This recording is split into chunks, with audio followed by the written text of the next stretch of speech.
art.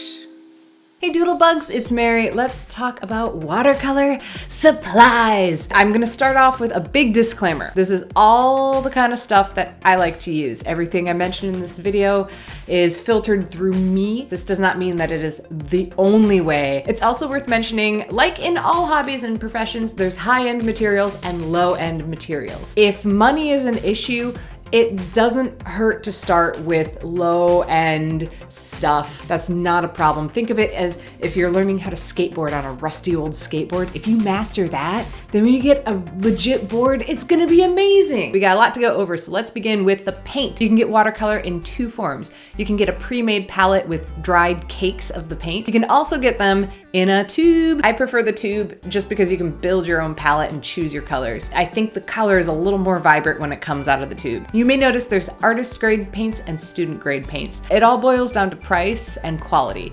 You get what you pay for. Student grade paints don't have as much color pigment and there's a lot more filler in there, but they are a little cheaper. So if you're starting out, student grade might actually be the way to go. These tubes seem really tiny, but a little bit goes a long way. You don't paint with it like you do with, say, acrylic or oil. This is gonna get watered down. So this little guy can last you a really long time. If you wanna build your own palette, I have a list of colors, and that whole list is on a blog post on my website, marydoodles.com. There's a link directly to that post in the description below. It'll have a lot more details on all of these supplies I mentioned. You may notice there's no white on this color list. To watercolor purists, the white comes from your paper. Think of it like when you're drawing with pencil. If you need white spots, you just don't draw there. It's the same thing with watercolor. So if you want to go the purist route, don't worry about getting white. If you want to paint with white and do whatever you please because you are a free human being, there's white watercolor paint. It's a little bit thicker. You can also use white acrylic. You can use white ink,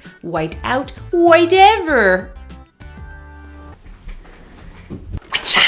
If you get your paint in tubes, you're gonna need a palette to put it on. This is my palette. It's a travel-y fold-out one. I like this one because it's got a lot of these paint wells to put your colors in and mix up. You can fold it up, it travels, it keeps the paint clean. Awesome. Watercolor brushes. Watercolor brushes tend to have finer, softer hairs, and this is so that it can pull the water up into the brush, and with the water will come the paint. Now there are two kinds of brushes. There are synthetic hair brushes and there are real animal hair brushes. You can also get multiple packs of brushes with different shapes to try things out. Now this I find is a very personal thing with the brushes and what kind of brushes I like to use for certain situations. Now these are some of my favorite brushes, which is my personal preference and also subject to change over time. However, they're pretty similar to the ones that I started out and the ones that I recommend starting out with. A pointed round brush is an excellent go-to. I find I pick these up more than anything else. They have a range of wide defined strokes. It's just your all-around utility brush. A wash or a flat wash. I like the flat wash. It can cover a lot of ground.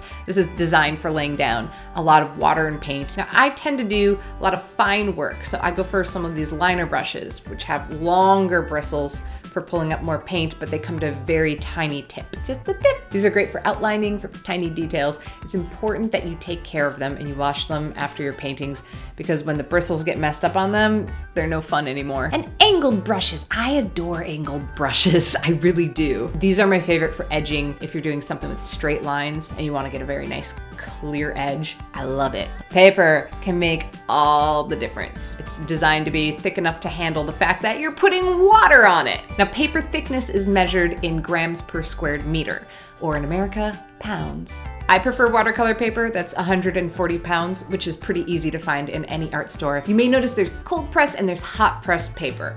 And the difference there is the tooth. The tooth of the paper is the texture. You can get rough paper that is designed to have a bit more texture. You can also get hot press watercolor paper that has a more smooth finish. A lot of watercolorists I find tend to veer toward cold press, and that's somewhere in the middle. The best paper to use is the one that you prefer.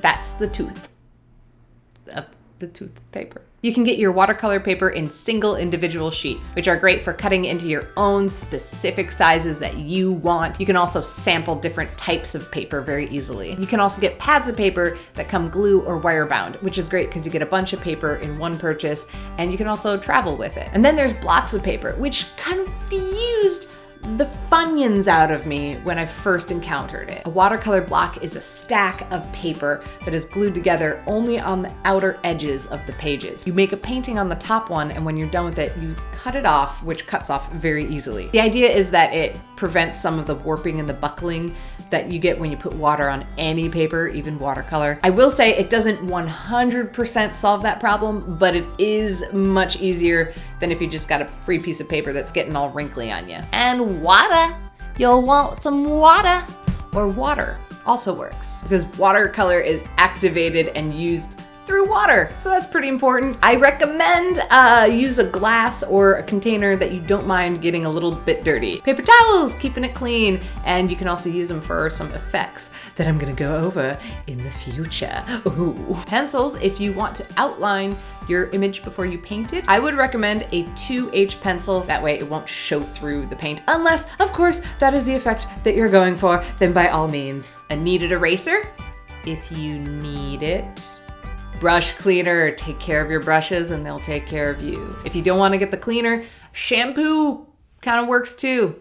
Who knew? I hope this video was helpful to you, and I have a post on my blog going even more in depth on supplies, recommended brands, all that good stuff. There's a specific place on the screen here you could click that will take you there. There's also a link in the description below. If you have questions, you can leave a comment below or tweet me at Mary Doodles. And if you're an artist and I missed or I failed to mention something, comment below. Sharing is caring. Let the world know. The rhymes continue. Coming up next, I'm gonna be showing you some watercolor techniques and brush strokes. Be sure you're subscribed so you don't miss that, and feel free to share this video with the people you love or the people you hate. Make me your revenge. Thank you very much for watching, dear Doodlebugs. Art fearlessly.